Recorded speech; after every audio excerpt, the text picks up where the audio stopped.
Company खरीदने के लिए करेज चाहिए, लेकिन लोग कर्ज ले लेते हैं। आपको कहीं ज्यादा पैसा तो नहीं देना पड़ रहा कि आप 100 करोड़ की कंपनी खरीदने के लिए 300 करोड़ रुपए खर्च कर रहे हैं। आपको यह भी देखना चाहिए कि मैं लड़ाई तब करूं जब मुझे उसकी अपॉर्चुनिटी वैल्यू बहुत बड़ी मिले। महिंद्रा आया, 100 रुपए की चीज को 10 रुपए में खरीदा और उसको इमीडिएटली 400 रुपए का बना दिया, यानी कि 10 रुपए से 400 रुपए का सफर हुआ।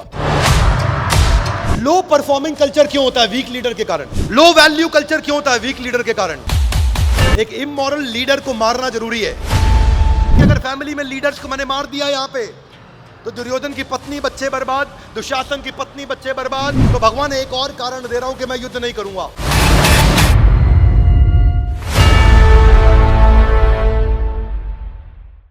स्वागत है आपका अगले अध्याय में, और आज हम ले रहे हैं भगवत गीता पहला अध्याय 43वां श्लोक। अर्जुन टेंशन में चली रहे हैं, पिछले श्लोक आप सुन चुके हैं। हमने चर्चा करी ethical decision versus emotional decision. ये हमने चर्चा करी थी कि एक एथिकल डिसीजन क्या होता है, इमोशनल। अर्जुन इमोशनल तो थे लेकिन साथ साथ एथिकल भी हैं। वो इंटेलिजेंटली सोचते हैं। तो हम इस श्लोक को पढ़ेंगे, मेरे पीछे श्लोक दोहराइएगा। उत्सन्न कुल धर्माणाम मनुष्या नाम जनार्दन नरके नियतम वासो भवतीति अनुशुश्रुमा। क्या कहते हैं अर्जुन? अर्जुन कहते हैं, हे प्रजा पालक कृष्ण, मैंने गुरु परंपरा से सुना है। भवती इति अश्रुश्रुष्णाम, यानी कि मैंने सुना है अनु। यहां पे अनु मतलब अवगतों के नीचे, जूनियर बन के। किससे? अश्रु मतलब सुनना, और सीनियर से डिसाइप्लिक सक्सेशन में, यानी कि गुरु परंपरा में मैंने सुना है। हाथ आगे लाइए, क्या सुना है अर्जुन? मैंने ये सुना है कि जो कुल धर्म का विनाश करते हैं। यहां कुल धर्म का अर्थ क्या हुआ? अपनी जो वैल्यूज है कुल की। कुल मतलब फैमिली। कुल मतलब क्या हुआ? जो मेरे फैमिली की वैल्यूज हैं, जो फैमिली का जो अपना धर्म है। परिवार का एक धर्म होता है, एक फैमिली का एक वैल्यूज होती हैं, और जिनकी वो वैल्यूज समाप्त हो जाती हैं वो सदैव नरक में वास करते हैं। तो मैं जरा पीछे से रिलेट कर देता हूं। अर्जुन ये कह रहे हैं कि भगवान, अगर मैंने ये सब कौरवों को मार दिया तो इनका फैमिली वैल्यूज नष्ट हो जाएगा, क्योंकि पीछे केवल पत्नी और बच्चे रह जाएंगे। और अगर पीछे विधवा औरतें और बच्चे रह गए केवल, तो 1.39 पढ़ते हैं एक बार ये। कुलक्षये प्रणश्यन्ति कुल धर्मा सनातन धर्म नष्टे कुलम कृत्स्नम अधर्मो अभिभव्यतु। क्या कहते हैं कि कुल का नाश होने पर सनातन कुल परंपरा नष्ट हो जाती है, और इस तरह शेष कुल भी अधर्म में प्रवृत्त हो जाता है। यानी कि with the destruction of dynasty, सुनिए मेरी बात को, डायनेस्टी मतलब पूरा कुल, पीछे से जो कुल आ रहा है हमारा, दादा पिता परदादा, मैं, मेरा जो डायनेस्टी डिस्ट्रक्शन हो गया, जो फैमिली ट्रेडिशन इज वैंक्विश्ड, ट्रांसलेशन अंग्रेजी में, फैमिली ट्रेडिशन इज वैंक्विश्ड एंड दस the rest of the family, जो बचा हुआ परिवार है, वो अनइन्वॉल्व हो जाएगा। किसमें? किसी भी प्रकार के वैल्यू सिस्टम के साथ, किसी भी प्रकार के धार्मिक, सांस्कृतिक, पारिवारिक कार्यों में से समाप्त हो जाएगा। हाथ आगे लाइए, क्या मतलब? साधारण भाषा में इसका मतलब हुआ कि अगर फैमिली में लीडर्स को मैंने मार दिया यहां पे, तो दुर्योधन की पत्नी बच्चे बर्बाद, दुशासन की पत्नी बच्चे बर्बाद, कर्ण की पत्नी बच्चे, जिसकी भी पत्नी बच्चे हैं सब बर्बाद। तो भगवान एक और कारण दे रहा हूं कि मैं युद्ध नहीं करूंगा। कौन बोल रहे हैं ये? आगे अगली ट्रांसलेशन में कहते हैं, मैं 42 पढ़ता हूं आपके साथ में। जो लोग कुल परंपरा को विनष्ट कर देते हैं और इस तरह अवांछित संतानों को जन्म देते हैं, उनके दुष्कर्मों से समस्त प्रकार की सामुदायिक योजनाएं तथा पारिवारिक कल्याण के कार्य विनष्ट हो जाते हैं। यहां दो प्रकार की संतान होती है, एक कॉर्पोरेट संतान और एक फैमिली संतान। सुनना ध्यान से। कॉर्पोरेट संतान क्या है कि अगर लीडर करप्ट हो गया, अगर लीडर खत्म हो गया, अगर बढ़िया लीडर बर्बाद हो गया, तो जो आप एम्प्लॉय हायर करोगे वो गलत ही होगा। क्या मेरी बात समझ आ रही है? yes, ये कॉर्पोरेट संतान। पारिवारिक संतान कौन सी? अगर परिवार का लीडर नहीं रहा तो बच्चे कैसे पैदा होंगे? किसी गलत व्यक्ति के द्वारा बच्चे पैदा किए जाएंगे, क्योंकि पति रहा ही नहीं, तो इसलिए अवांछित संतानें होंगी। क्या मेरी बात समझ आ रही है? Loudly yes no? इसलिए अर्जुन कहना चाहते थे कि मैं युद्ध नहीं करूंगा, भगवान गड़बड़ हो जाएगी बहुत ज्यादा।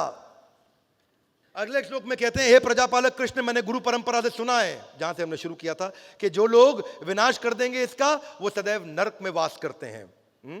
नर के नियतम वासो, हाथ आगे लाइए। नर के नियतम, नियतम मतलब रेगुलरली, वासो मतलब वास करता है।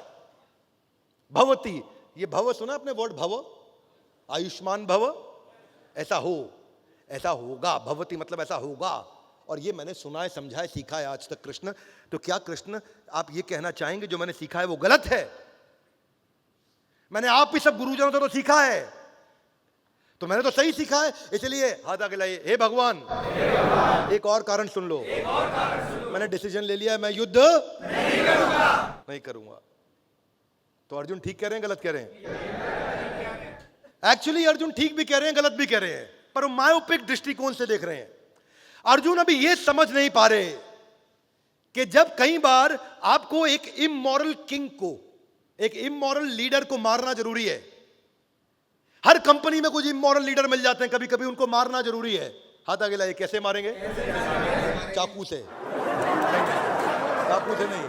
उनको मारने का तरीका क्या है? उनको बोले हमारे साथ जुड़े रहने के लिए बहुत बहुत धन्यवाद, दरवाजा है आपका, इंतजार कर रहे हैं, थैंक यू वेरी मच, आपकी जरूरत नहीं। हाथ आगे लाइए। क्यों? क्योंकि आप ऐसे लीडर है ही नहीं जो टीम को लीड करते हैं। आपके अंदर स्पीड नहीं है, एफिशिएंसी नहीं है, विजन नहीं है, गोल नहीं है, आप एंगेज नहीं कर सकते। मुझे ऐसे लीडर की जरूरत नहीं। तो अर्जुन को ऐसे लीडर को मारना पड़ेगा। क्या मेरी बात समझ आ रही है? हाथ आगे लाइए। फिर प्रजा को दिक्कत होगी, यानी कि जो बाकी टीम मेंबर हैं उनके पास अगर लीडर नहीं तो उनको दिक्कत हो जाएगी। ऐसे ही परिवार में अगर पति नहीं, पिता नहीं, तो बाकी परिवार को दिक्कत होगी। तो अर्जुन ठीक तो कह रहे हैं कि गड़बड़ हो जाएगी, लेकिन अर्जुन यहां एक बात बड़ी कंसीडर करना भूल गए। हाथ आगे लाइए। वो क्या? अरे अर्जुन जब ये लड़ रहे हैं तो अर्जुन इस समय एमएनए का सबसे बड़ा प्रिंसिपल फॉलो कर रहे हैं। एमएनए क्या होता है? Mergers and acquisition. अर्जुन कौरवों की ऑर्गेनाइजेशन को एक्वायर करने जा रहे हैं। अर्जुन जीतने के बाद जितना कुरु वंश है वो युधिष्ठिर और अर्जुन के अंडर ही तो आने वाला है। सो कुल धर्म का नाश कैसे होता? अरे लीडर तो मैं खुद बनने वाला हूं जीतने के बाद, तो मैं डायरेक्शन दूंगा ना। और अर्जुन ये बात मिस कर रहे थे कि ये एमएनए का, मर्जर्स एंड एक्विजिशन का सबसे बड़ा एग्जांपल है। और अर्जुन को समझ नहीं आ रही थी उस समय, क्योंकि उन्होंने, भगवान ने इंटेलिजेंटली स्ट्रैटेजी चलाई थी ना। सेना और भय और मध्य, सेना के बीच में, जिसने पिछला एपिसोड नहीं देखा वो देख लीजिएगा, कि भगवान ऐसी जगह बीच में लेके आए ताकि अर्जुन इमोशनल हो गए वहां पे। लो परफॉर्मिंग कल्चर क्यों होता है? वीक लीडर के कारण।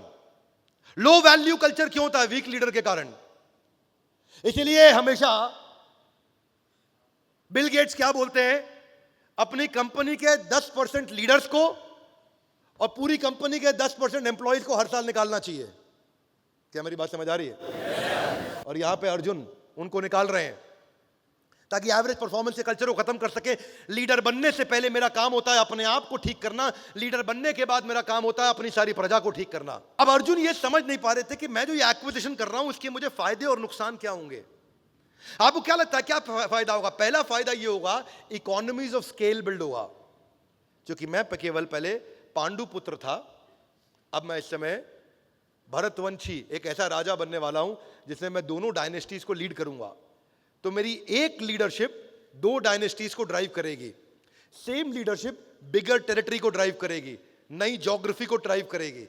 उसको ये समझना था कि मेरी अब प्रोडक्टिविटी और बढ़ेगी, मेरी मैन पावर की, मेरी उतनी मैन पावर अब ज्यादा एफिशिएंट काम कर पाएगी, दूर तक इंपैक्ट ला पाएगी, क्योंकि मेरे शेयर्ड रिसोर्सेज होंगे जो अब कौरवों को भी लीड करेंगे। क्या मेरी बात समझ आ रही है?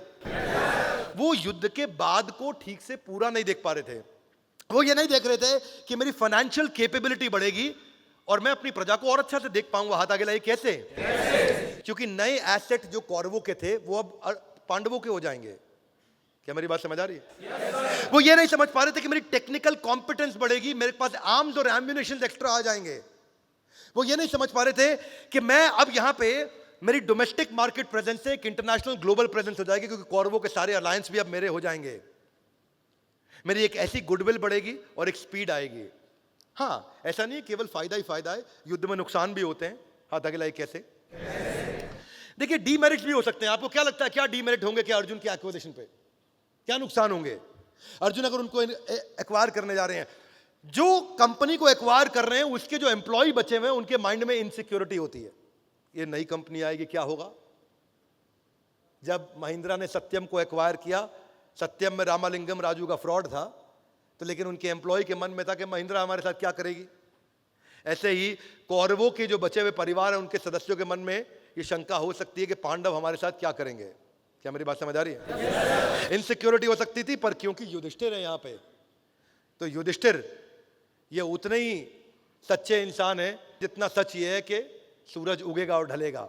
एक एक्विजिशन का और नुकसान हो सकता है कि आपको कहीं ज्यादा पैसा तो नहीं देना पड़ रहा कि आप 100 करोड़ की कंपनी खरीदने के लिए 300 करोड़ रुपए खर्च कर रहे हैं। कौरवों को हराने के लिए जितनी ताकत लगनी थी उससे ज्यादा ताकत तो नहीं लग रही अर्जुन की। क्या मेरी बात समझ आ रही है? या फिर यह भी हो सकता है कि जिस कंपनी को एक्वायर कर रहा हूं उस कंपनी के एम्प्लॉयज का मेरा कल्चरल मिसफिट है, उनकी सोचने का तरीका अलग है, मेरे सोचने का तरीका अलग है। ये अच्छी लीडरशिप से ठीक कर सकते हैं। पद्म विभूषण लक्ष्मी निवास मित्तल, जो कि एक समय पे दुनिया के चौथे सबसे रईस इंसान बने थे लगभग 2011 में, आज 54वें सबसे शक्तिशाली व्यक्ति हैं पूरी पृथ्वी के। लक्ष्मी निवास मित्तल, जिनकी कंपनी का नाम है आर्सिलर मित्तल।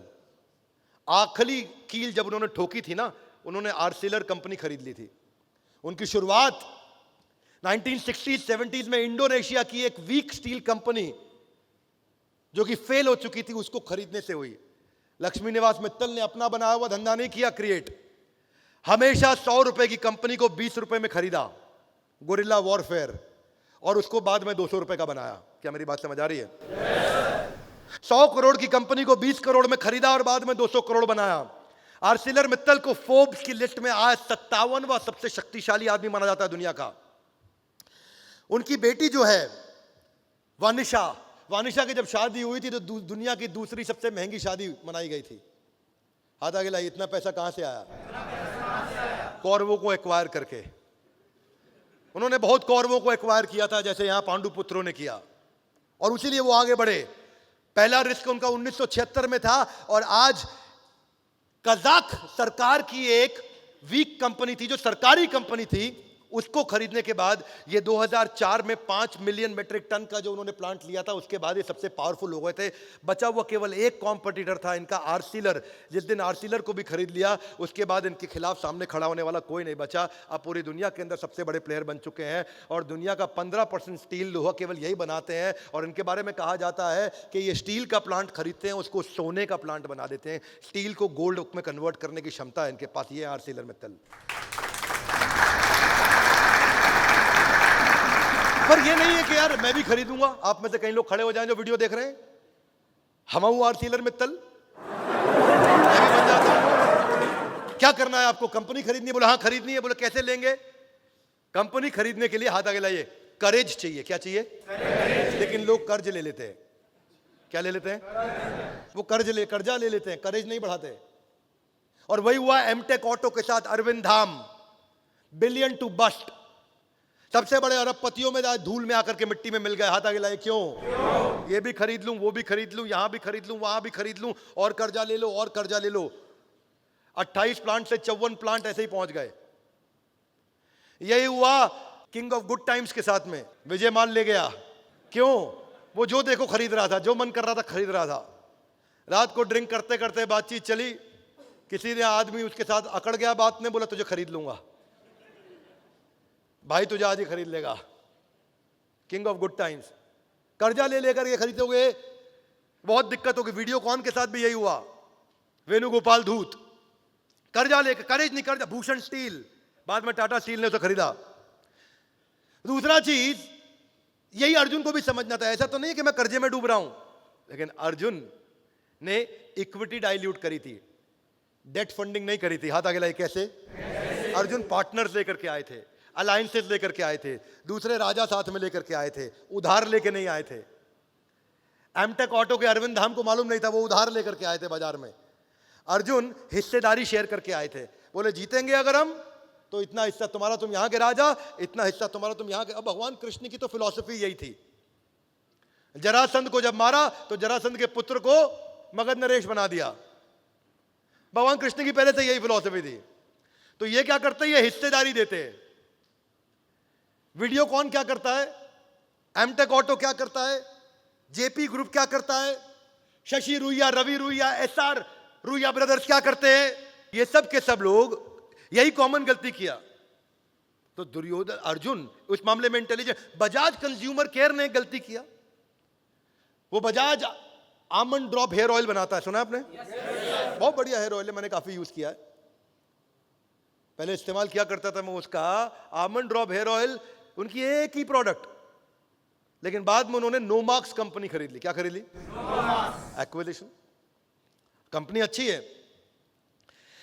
पर ये कैलकुलेट नहीं किया कि मैं इसे बेचूंगा कैसे। हाथ आगे लाइए, क्यों?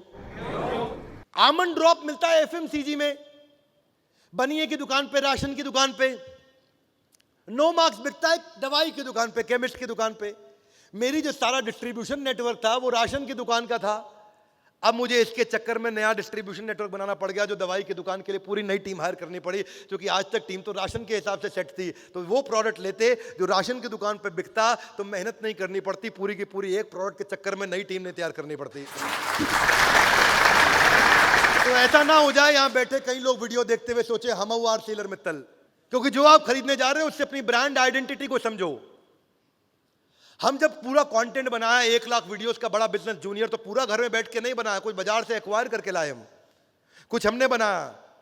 हमने उस वेंडर से बनाया जिसने 3-4 स्टार्टअप्स के लिए बनाया था, तो उसके साथ हमने उसकी एक्सपर्टीज देखी, उसका एक्सपीरियंस देखा, उसके साथ बनवाया। क्यों? क्योंकि ये प्रोडक्ट मेरी आइडेंटिटी को मैच करता है। पर पतंजलि ने ये गलती कर दी, वो उन प्रोडक्ट को उठा के ले आया जो उनकी आइडेंटिटी से मैच ही नहीं करता था। मैं हूं स्वदेशी लेकिन बेच रहा हूं जीन्स। बाद में पतंजलि को हटाने पड़े वो प्रोडक्ट। क्या मेरी बात समझ आ रही है? स्नो। जबकि ओला ने टैक्सी फॉर श्योर खरीदी, वो उनकी आइडेंटिटी को मैच करता था, तो वो एक्विजिशन अच्छा है। फेसबुक ने, देखो ये भी देखना चाहिए कि इस ब्रांड का भविष्य क्या है। फेसबुक ने इंस्टाग्राम और व्हाट्सएप को खरीदा, भविष्य को समझ पा रहा था। क्या मेरी बात समझ आ रही है? स्नो। आपको यह भी देखना चाहिए कि मैं लड़ाई तब करूं जब मुझे उसकी अपॉर्चुनिटी वैल्यू बहुत बड़ी मिले।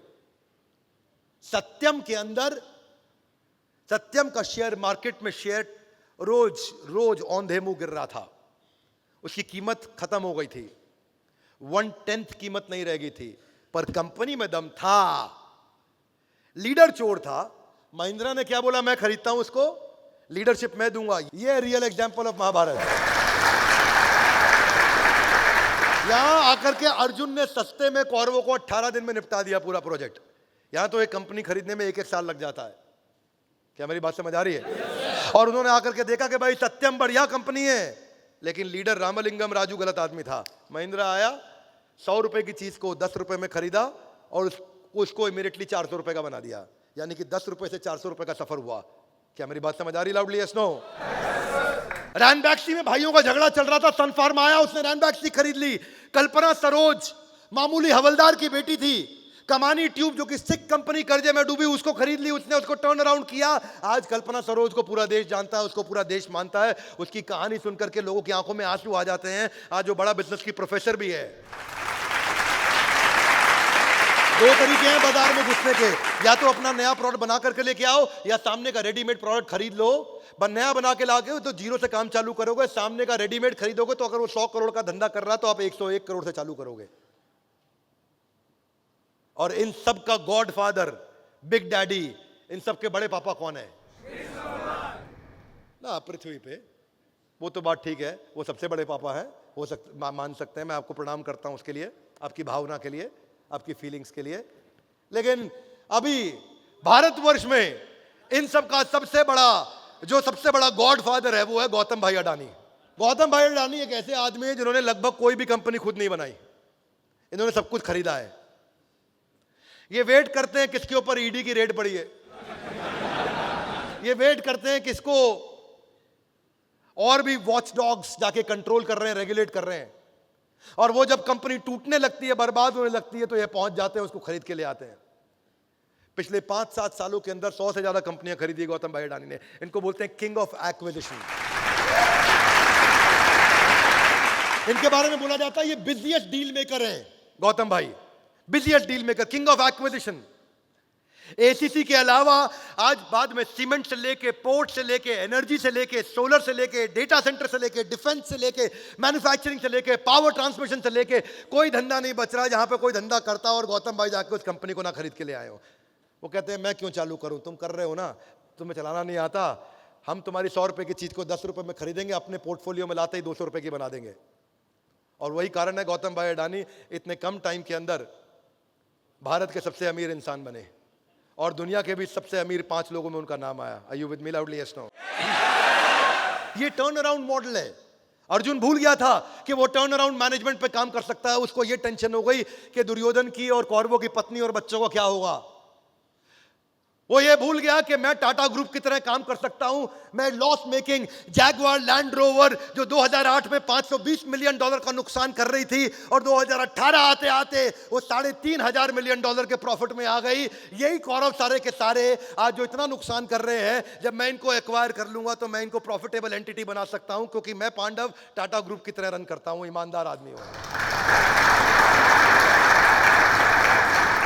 वॉलमार्ट जब इंडिया में आया तो हमारे देश की सबसे बड़ी एक्विजिशन करी, $16 बिलियन की 80% में उसने खरीद लिया फ्लिपकार्ट के अंदर। जब जोमेटो को आगे बढ़ना था तो उसने देखा उबर ईट्स का जो इंडिया वर्जन है, जो डिलीवरी करता है, जो खाने की डिलीवरी करता है, उसको ले लिया तो उबर ईट्स के सारे कस्टमर आपके हो गए। इसी तरह उबर ईट्स के जितने भी कस्टमर थे वो जोमेटो के हो गए। इसी प्रकार कौरवों की जितनी भी फैमिली है वो अब हमारी फैमिली हो गई। अब उनकी जिम्मेदारी हमारी हो जाती है। इसीलिए पहला अध्याय अब समाप्त होता है जहां पे अर्जुन रो करके परेशान हो चुके हैं और इतना रो चुके हैं, इतना रो चुके हैं। और रोते रोते अब दूसरे अध्याय में आप जाकर के देखोगे कि अर्जुन जाकर के सरेंडर करने वाले हैं और दूसरे अध्याय में जाकर के बोलेंगे दीन बंधु दीनानाथ मेरी डोरी। और वहां जाकर के अर्जुन सरेंडर करेंगे और अर्जुन रोते रोते बोलेंगे कार्पण्य दोषो उपहत स्वभावा पृच्छामि त्वाम धर्म सम्मूढ़ चेता। कृपणता के चलते मैं इतना टेंशन में आ गया हूं भगवान, मुझे कुछ समझ नहीं आ रहा। भगवान मैं जीता तो भी हारा, मैं हारा तो भी हारा। अगर मैं हारा ही हारा तो भगवान अब आप ही मुझे जिताएंगे। हे भगवान मुझे अब कुछ भी समझ नहीं आ रहा, मुझे आप कृपा करके ज्ञान दीजिए, अपनी शरण में लीजिए। और तब अर्जुन माइक जो कस के पकड़ के बैठे थे अब उस माइक को ढीला करेंगे और माइक अब कृष्ण के हाथ में आएगा और उसके बाद कृष्ण भगवत गीता जो अपना प्रोडक्ट लेकर के आए शुरू करेंगे।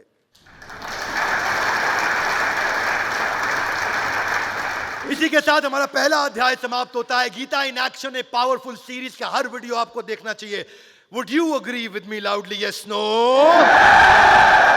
गीता इन एक्शन सीरीज का हर वीडियो आपको देखना चाहिए, जिससे आपकी बुद्धि खुलती है और आपको बिजनेस भी, अपना जीवन भी, अपने रिश्ते भी, अपना जो भी आप जीवन में सफलता जहां भी चाहते हैं उन गोल्स को आप अचीव कर सकेंगे। क्योंकि आप कृष्ण और अर्जुन की एक ऐसी देवी चर्चा को सुनने वाले हैं जो सबसे बुद्धिमान लोग, जो सबसे बड़े क्राइसिस के अंदर सबसे बड़ी बुद्धिमत्ता की चर्चा कर सकते हैं। हम तो यहाँ एयर कंडीशन रूम में बैठे हैं और आप जो कैमरा में मोबाइल में देख रहे हैं आप भी कंफर्टेबल सिचुएशन में देख रहे होंगे, लेकिन कुछ समय दुर्योधन और कृष्ण और अर्जुन उस समय कंफर्टेबल सिचुएशन में नहीं थे। वो युद्ध भूमि के बीच में ऐसी बुद्धिमत्ता की चर्चा करी। सोचिए कितने बुद्धिमान होंगे, जो आज के परिप्रेक्ष्य में 5200 साल बाद भी उतनी प्रासंगिक है। इसलिए भगवत गीता की ये सारी सीरीज को हर व्यक्ति को सुनना चाहिए, आकर के सारे एपिसोड जरूर देखने चाहिए। हमारे साथ जुड़े रहने के लिए वर्ल्ड के नंबर 1 एंटरप्रेन्योर यूट्यूब चैनल को आकर सब्सक्राइब करने और करवाने के लिए आप सबका और उधर भी आप सबका हृदय की गहराई से प्रेम पूर्वक बहुत बहुत